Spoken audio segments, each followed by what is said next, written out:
Jammu Kashmir national front, Jammu Kashmir peoples freedom league, Jammu Kashmir peoples league, Jammu Kashmir Ittehadul Musalman Awami action committee, Sikh for justice और popular front of India को भी हमने ban किया। और ये शांति ऐसे नहीं हुई है। और ये कहते हैं कि एक भी घुसपैठ नहीं होती है। कभी गए हो आप पाकिस्तान? तो कई बार गए हो गोगैया, सीमा पर गए हो? पाकिस्तान तो कई बार गए हो, फिर से बोलता हूं, सीमा पर गए हो, सीमा के माध्यम से पाकिस्तान गए हो। हमारे जवानों की कठिनाई देखो साहब, -43 डिग्री में पहाड़ पर रहकर नदी नालों के बीच में चौकी करते हैं। कोई घुस गया तो क्या हुआ? कोई घुस गया वो बचेगा नहीं। यहां हम उसको या तो अरेस्ट करेंगे या तो एनकाउंटर में वो मारा जाएगा, बचेगा कोई।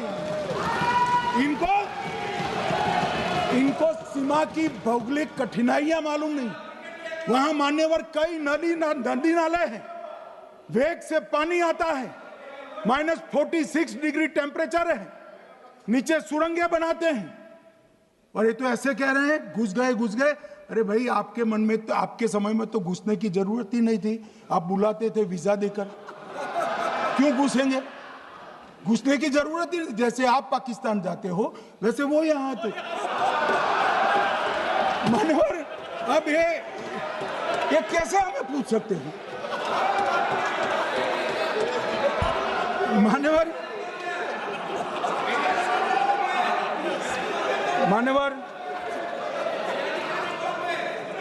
मैं समझ रहा हूं मान्यवर, मैं समझ रहा हूं पोटा का विरोध करने वाले को नरेंद्र मोदी की आतंकवादी विरोधी नीति नहीं पसंद आई। मैं समझ रहा हूं पोटा रद्द करने वाले को नरेंद्र मोदी जी की एंटी टेरर नीति पसंद नहीं आई। मैं समझ रहा हूं टेररिस्टों का बचाव कर वोट बैंक बनाने वालों को एक कोई नीति पसंद नहीं आएगी। मानवर, इसका विरोधी होना है। परंतु मैं आज एक बात यहाँ सदन के सामने आपके माध्यम से सदन को और दुनिया को बताना चाहता हूँ। मानवर, ये नरेंद्र मोदी सरकार है टेररिज्म के खिलाफ हमारी जीरो टॉलरेंस की नीति है, ऑफर है, और हम विजयी हो। और मान्यवर, मैं फिर से अंत में ऑपरेशन महादेव में जुड़े हुए सेना, सीआरपीएफ और जम्मू कश्मीर पुलिस के सभी जवानों को 2 हाथ जोड़कर प्रणाम कर बहुत साधुवाद।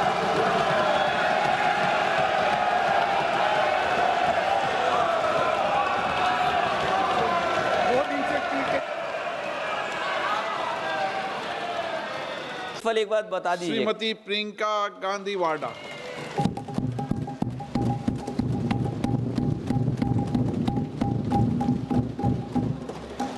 आदरणीय अध्यक्ष महोदय, मैं आपको धन्यवाद देना चाहती हूं कि इस महत्वपूर्ण मुद्दे पर आपने मुझे बोलने का मौका दिया। ये अलग बात है कि सत्ता पक्ष के लोग सब मेरे बोलने से पहले ही भाग गए। आइए, आपको देख के मैं खुश थी कि आप वापस आ गए। सबसे पहले मैं उन सैनिकों, उन जवानों, उन अफसरों को नमन करना चाहती हूँ जो हमारे देश के रेगिस्तानों में, हमारे देश के घने जंगलों में, बर्फीले पहाड़ियों पे हमारी देश की रक्षा करते हैं, जो हर पल देश के लिए अपनी जान देने के लिए तैयार रहते हैं। 1948 से लेकर अब तक, जब से पाकिस्तानी रेडर्स ने कश्मीर पे हमला किया, तब से लेकर अब तक हमारे देश की अखंडता की रक्षा करने में उनका बड़ा योगदान है। हमारी आज़ादी अहिंसा के आंदोलन से हासिल हुई, लेकिन जैसे मैंने कहा, उसको कायम रखने के लिए हमारी सेना का बहुत बड़ा योगदान है। अध्यक्ष महोदय, कल मैं सदन में बैठी हुई सबके भाषण सुन रही थी। आदरणीय रक्षा मंत्री महोदय ने बोला, सत्ता पक्ष के कई मंत्रियों ने बोला। 1 घंटे का रक्षा मंत्री जी का लंबा भाषण था। सुनते सुनते एक बात मुझे बहुत खटक रही थी। उसके बाद जब दूसरे भाषण भी सुने आपके सत्ता पक्ष के, तब भी ये बात बार बार मेरे मन में आ रही थी कि सारी बातें कर ली, ऑपरेशन सिंदूर की बात कर ली, आतंकवाद की बात कर ली, देश की रक्षा की बात कर ली, इतिहास का पाठ भी पढ़ा दिया, लेकिन एक बात छूट गई। उस दिन 22 अप्रैल 2025 को जब 26 देशवासियों को अपने परिवार के सदस्यों के सामने खुलेआम मारा गया, तो ये हमला कैसे हुआ, क्यों हुआ?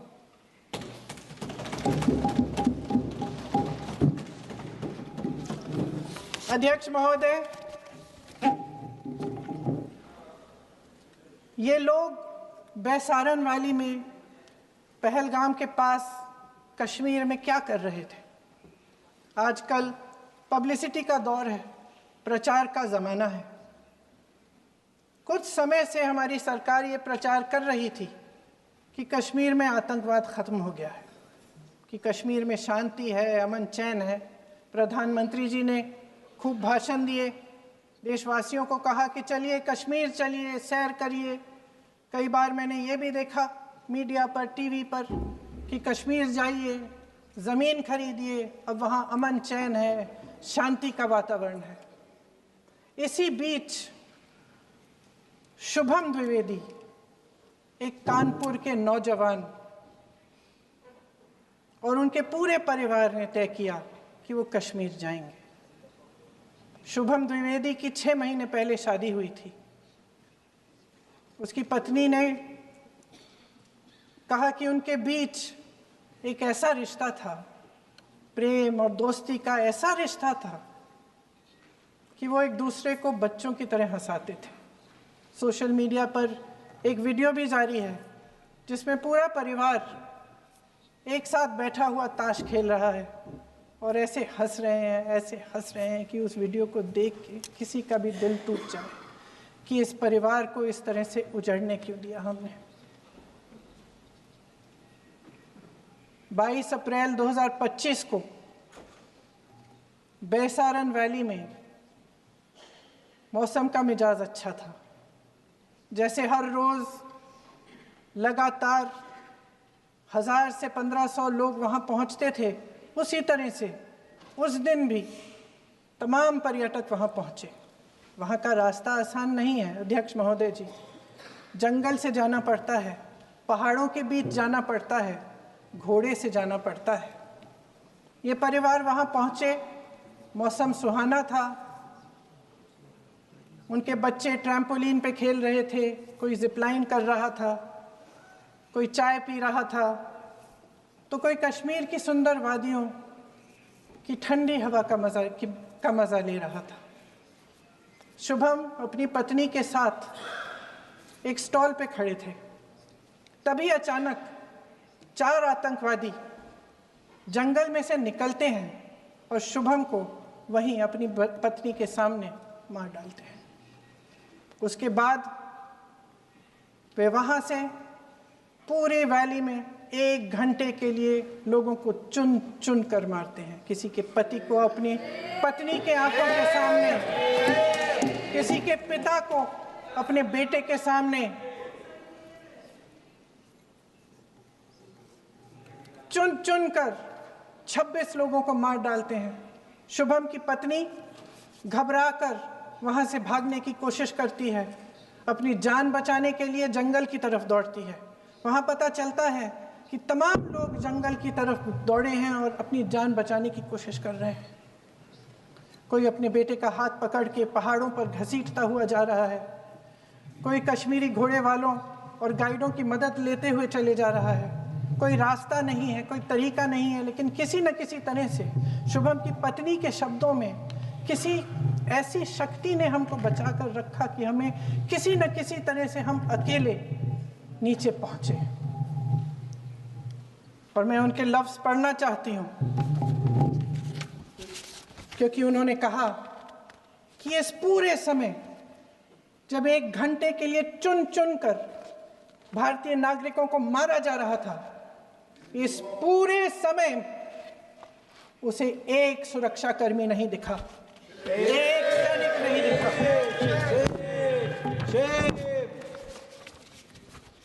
शुभम की पत्नी ने कहा, कोट, मैंने अपनी दुनिया को खत्म होते हुए देखा, अपनी आंखों के सामने एक सिक्योरिटी गार्ड नहीं था। मैं ये कह सकती हूं कि देश ने, सरकार ने हमें वहां पे अनाथ छोड़ दिया था। सिक्योरिटी क्यों नहीं थी वहां पे एक सैनिक क्यों नहीं दिखा? क्या सरकार को मालूम नहीं था कि यहां रोज 1000 से 1500 पर्यटक जाते हैं? क्या सरकार को मालूम नहीं था कि यहाँ के पहुंचने के लिए जंगल के रास्ते से जाना पड़ता है? अगर कुछ हो जाएगा तो लोग वहां से निकल नहीं पाएंगे। एक चिकित्सा का इंतजाम नहीं था, फर्स्ट एड का इंतजाम नहीं था, कोई इंतजाम नहीं था, ना सुरक्षा का ना फर्स्ट एड का। इन लोगों को भगवान भरोसे छोड़ दिया गया। ये लोग वहां पे इस सरकार के भरोसे गए और इस सरकार ने उन्हें भगवान भरोसे छोड़ दिया।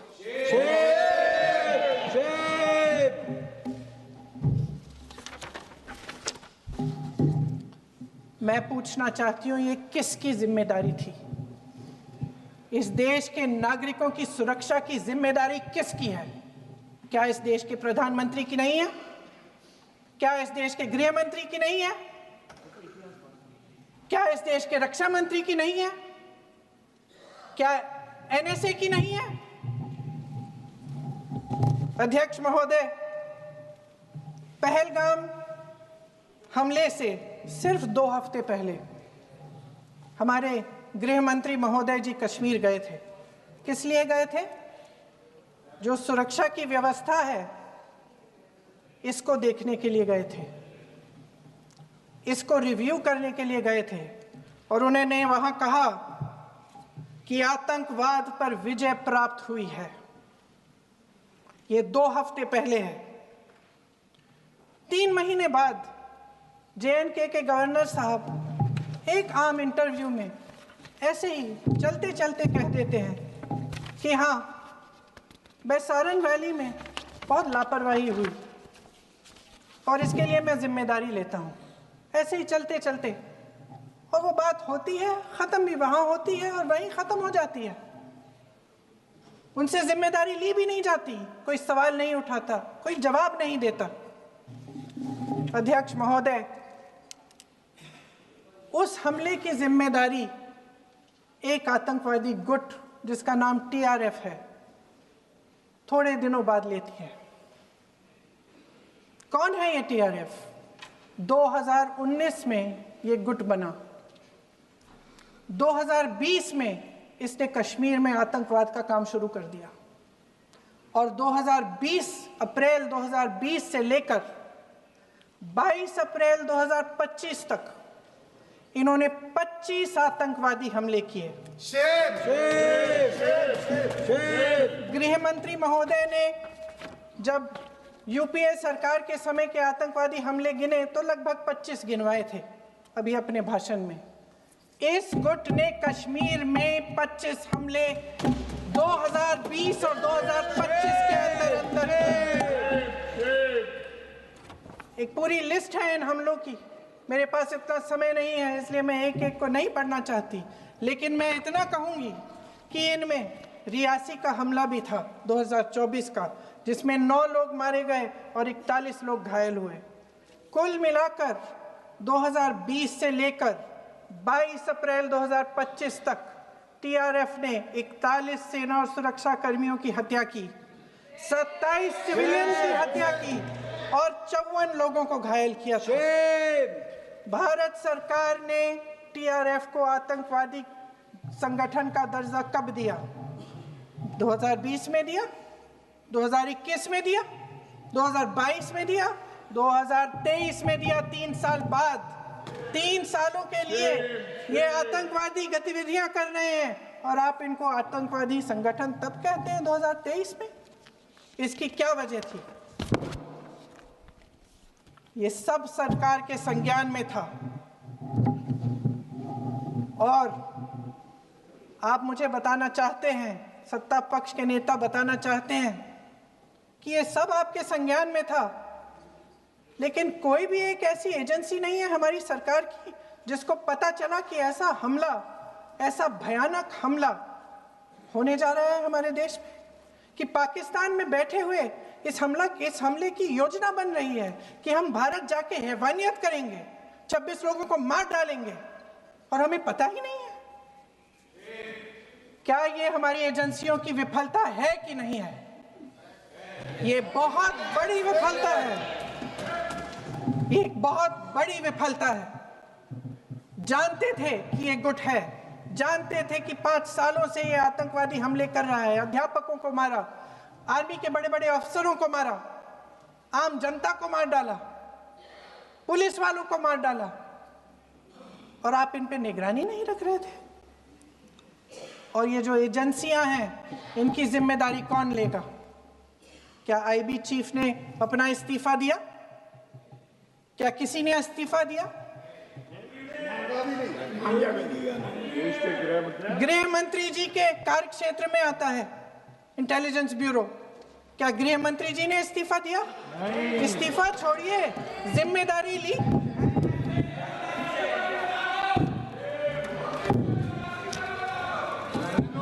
साहब देखिए, इतिहास की बात आप करिए, मैं वर्तमान की बात करना चाहती हूँ। आपको तो एक बहाना चाहिए, आपको तो एक बहाना चाहिए। पूरे परिवार का नाम गिनवा देते हैं। अरे अपनी जिम्मेदारी खुद लीजिए। 11 सालों के लिए तो सत्ता में आप हैं। अभी नेहरू को छोड़ नहीं रहा। कल माननीय गौरव गोगोई जी ने अपने भाषण में पूछा गृह मंत्री जी से, क्या आपकी जिम्मेदारी नहीं थी? मैं देख रही थी। राजनाथ जी, रक्षा मंत्री जी यूं अपना सर हिला रहे थे, कुछ बोले नहीं। अंदर से ये महसूस हुआ होगा कि यहाँ कुछ जिम्मेदारी थी, लेकिन माननीय गृह मंत्री महोदय जी हंस रहे थे, वे हंस रहे थे।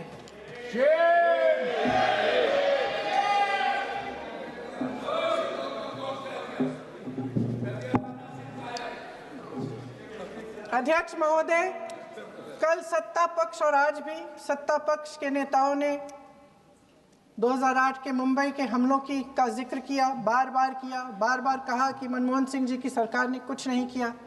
ये तो जानकारी होगी ना कि उसी समय जब वो आतंकवादी हमला चल रहा था, तभी उन आतंकवादियों को मार डाला था। एक बचा था और उसको भी फांसी दे दी थी 2012 में। महाराष्ट्र के मुख्यमंत्री ने इस्तीफा दिया। देश के गृह मंत्री ने जिम्मेदारी लेकर इस्तीफा दिया। एक जवाबदेही थी पब्लिक के प्रति, एक जवाबदेही थी इस देश की जनता के प्रति, इस देश की धरती के प्रति।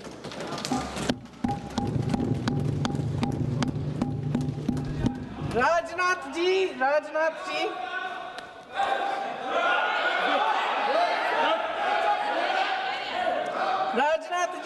तो पुलवामा, उरी और पठानकोट के समय गृह मंत्री रहे थे।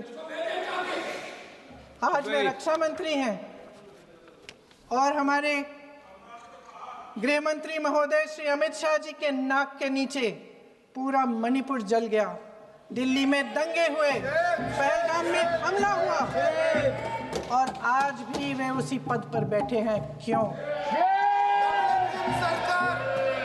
अध्यक्ष महोदय, बमबारी से अखबारों के हेडलाइन बनते हैं, मगर कहानी सुरक्षा में की चूक में भी है। आज देश खोखले भाषण नहीं सुनना चाहता। देश जवाब चाहता है, तसल्ली चाहता है कि सच उससे छिपाया नहीं जाएगा। देश जानना चाहता है कि उस दिन अप्रैल 22, 2025 को क्या हुआ और क्यों हुआ। आप तो खुद अपनी पीठ थपथपाने में लगे रहते हैं। सेना, देश, संसद से सच छुपाते हैं। ऑपरेशन सिंदूर जब शुरू हुआ, हम सब ने समर्थन किया, सब एकजुट होकर खड़े हो गए इस देश के लिए। दोबारा होगा, दोबारा खड़े हो जाएंगे। अगर हमारे देश पे हमला होता है तो यहाँ इस सदन में किसी भी पार्टी का हो, कोई भी हो, सब आपका समर्थन करेंगे। और हमें अपनी सेना पर गर्व है कि उन्होंने इस बार भी दृढ़ता से लड़ाई लड़ी, धैर्य से लड़ाई लड़ी, वीरता से लड़ाई लड़ी। लेकिन इस ऑपरेशन का सिंदूर का क्रेडिट, उसका श्रेय तो हमारे प्रधानमंत्री जी चाहते हैं। सही भी है, ठीक है, सही है, श्रेय ले, श्रेय ले। ओलंपिक्स में हमारा मेडल आता है, उसका भी श्रेय लेते हैं, लेकिन सिर्फ श्रेय लेने से नहीं होता नेतृत्व, जिम्मेदारी भी लेनी पड़ती है।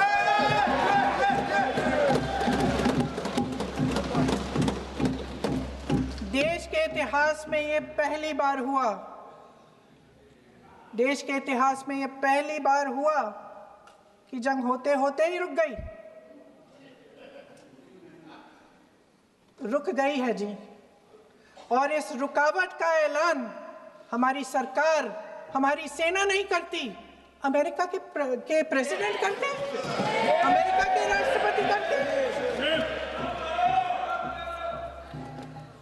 ये हमारे प्रधानमंत्री महोदय की गैर जिम्मेदारी का सबसे बड़ा प्रतीक है।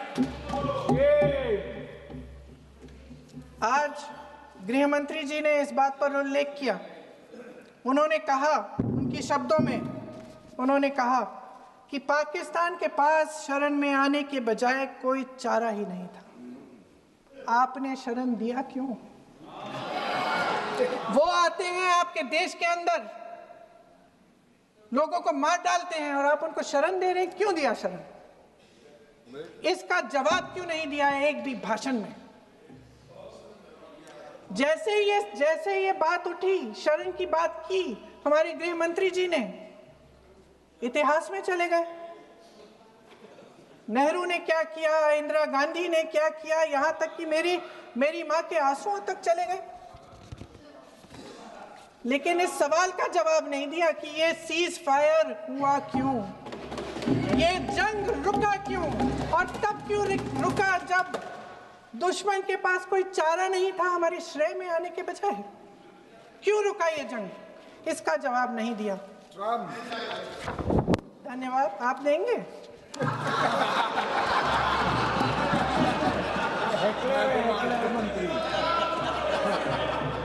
देना भाई देना, आपको टाइम मिलेगा तो। टाइम नहीं मिलेगा आपको शायद। वैसे महोदय, मेरी माँ की आंसू की बात किए, मैं इसका जवाब देना चाहती हूँ। मेरी माँ के आंसू तब गिरे जब उनके पति को आतंकवादियों ने शहीद किया, जब वे मात्र 44 साल की थी।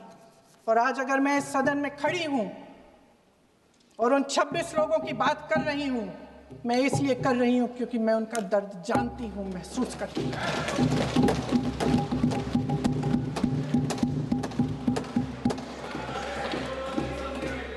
अध्यक्ष महोदय, मैंने कहा कि देश का नेतृत्व सिर्फ उपलब्धियों का श्रेय लेने से मजबूत नहीं होता। सफलता और विफलता दोनों की जिम्मेदारी लेने से बुलंद होता है। ये सोने का ताज नहीं है, कांटों का ताज है। अध्यक्ष महोदय, जब सरकार झूठी और कायर हो तो वे बहादुर से बहादुर सेना के साहस और पराक्रम को भी कमजोर कर देती है। देश को प्रतिशोध के साथ साथ सबके प्राणों की रक्षा का प्रण चाहिए। सेना की शक्ति के साथ सरकार की सच्चाई भी चाहिए। महान देशभक्त शहीद इंदिरा गांधी जी, जिन्होंने सफल कूटनीति के बल पर अमेरिका के राष्ट्रपति निक्सन का मुकाबला करके पाकिस्तान का विभाजन करवाया, बांग्लादेश बनाया, 1 लाख पाकिस्तानी सैनिकों को आत्मसमर्पण करने पर मजबूर किया, उन्होंने कभी इसका श्रेय लेने की कोशिश नहीं की। ऑपरेशन सिंदूर का मकसद अगर पाकिस्तान को सबक सिखाना था तो शायद ये मकसद अभी अधूरा है, क्योंकि हमारी कूटनीति विफल रही है। इसका प्रमाण यही है कि ऑपरेशन सिंदूर के बाद एक पाकिस्तानी जनरल, जिसके हाथ खून से रंगे थे, अमेरिका के राष्ट्रपति के साथ बैठकर लंच खा रहे थे। अगर ऑपरेशन सिंदूर का मकसद आतंकवाद को खत्म करने का था तो पाकिस्तान को संयुक्त राष्ट्र के आतंकवाद विरोधी समिति का अध्यक्ष चुने जाने से इस मकसद को धक्का लगा है। इसकी जिम्मेदारी कौन लेगा? क्या हमारे प्रधानमंत्री लेंगे? क्या उनमें ये हिम्मत है? नहीं है। अगर इस ऑपरेशन के दौरान हमारे जहाजों का नुकसान नहीं हुआ तो सदन में इसे साफ साफ कहने से क्या डर है? क्यों नहीं कहा है? कल भी रक्षा मंत्री जी ने कहा कि हमारे इंफ्रास्ट्रक्चर का नुकसान नहीं हुआ, तो जहाजों के बारे में भी बता दें, साफ साफ बता दें, क्या हर्ज है? सच्चाई तो है। सवालों से बचने के लिए ये सरकार हमेशा प्रयास करती है। इसकी राजनीतिक कायरता बेमिसाल है। देशवासियों के प्रति जवाबदेही का एहसास ही नहीं है। सच्चाई ये है कि इनके दिल में जनता के लिए कोई जगह नहीं है। सब राजनीति है, सब पीआर है, सब प्रचार है, सब पब्लिसिटी है। देश की जनता के लिए आपके हृदय में कुछ नहीं रहा। बहुत समय हो गया है आप इस प्रचार में ही लिप्त हैं, जनता को देख नहीं पा रहे हैं। जी मानिए। जो पहलगाम में हुआ, खत्म करती हूँ, जो पहलगाम में हुआ उससे हर एक देशवासी के दिल पे चोट पहुंची है। हिमांशी नारवाल की गुहार ने हम सबको शर्मिंदा किया है। इसीलिए मैं आज यहाँ खड़े हुए एक आखिरी बात करना चाहती हूँ।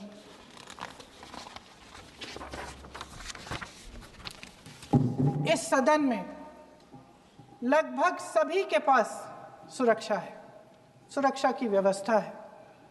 हम जहाँ भी जाते हैं हमारे साथ सुरक्षा कर्मी आते हैं। आपको भी मिल जाएगी, आप मंत्री बन जाएंगे, आपको भी मिल जाएगी। मैं मजाक की बात नहीं कर रही हूँ, थोड़ा सा धैर्य रखिए। उस दिन पहलगाम में 26 परिवार उजड़ गए। 26 लोगों को अपने परिवार के सदस्य के सामने मारा गया। 26 बेटे, पति, पिता गुजर गए। उनमें से 25 भारतीय थे।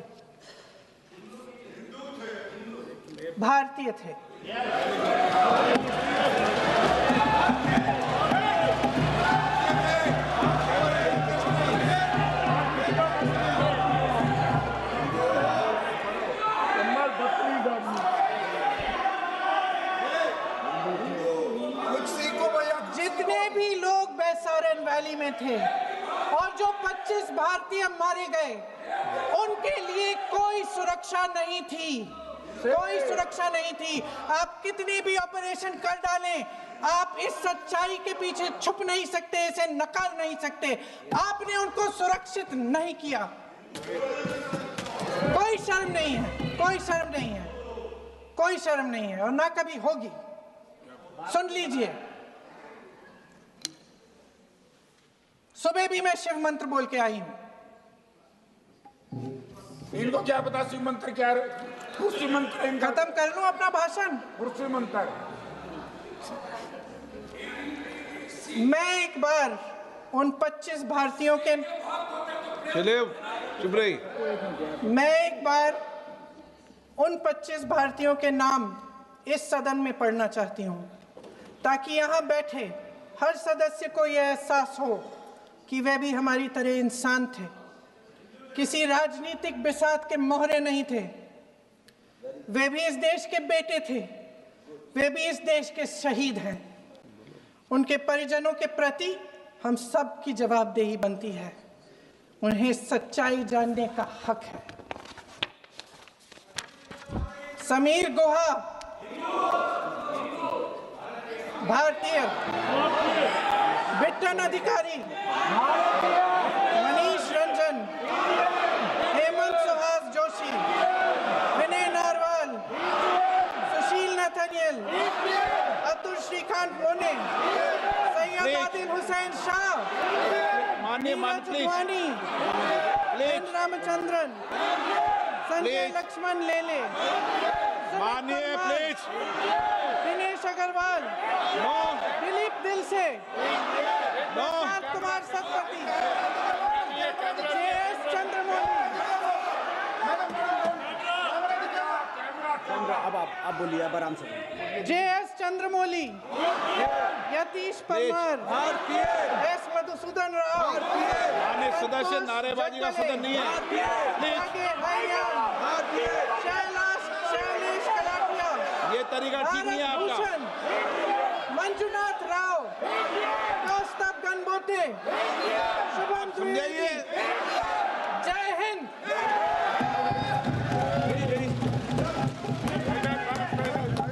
डॉक्टर श्रीकांत